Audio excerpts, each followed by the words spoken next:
All right, Gage, what is the number one do and number one don't for side-by-side maintenance? Well, you don't want to wait till last minute to try to service your machines. We get a lot of, I'm leaving next week to go on a ride, and a lot of times it's really difficult to make that happen, whether we're ordering parts or just finding unrelated issues. Just makes it really difficult to make it happen for people. In the do would be wash your machine.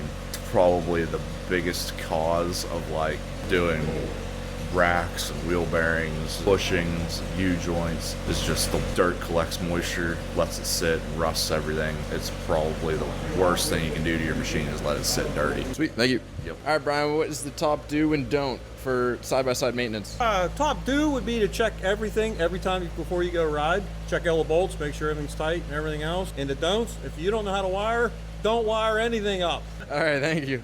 Okay, what is the top do and don't for side-by-side maintenance? Do your maintenance on a regular schedule. A lot of guys try to do it right at 50 hours. That's what most people are doing.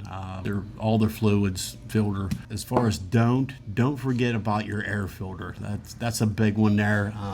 Make sure it's clean. If it's not, definitely replace it. Sweet, thank you. Yep. All right, Steve, what is the top do and don't for side-by-side maintenance? I would say do use low range way more often than most people. Speaking from experience, I used to just put it in high all the time, and then my brother-in-law was like, "You're an idiot," because I was burning belts left and right. So use low range, general rule of thumb, 25, 30 miles an hour and less. Don't be cheap on maintenance. Spend money on good quality parts because the cheap stuff does not last. Fair enough, thank you. Yeah. All right, Brian, what is the top do and don't for side-by-side maintenance? Change your oil, check your oil, per factory specs, look into that, do some research. Don't do anything that's gonna, impact your airflow and things like that to keep your air box clean. You can really just sort of clog things up if you get too involved with that.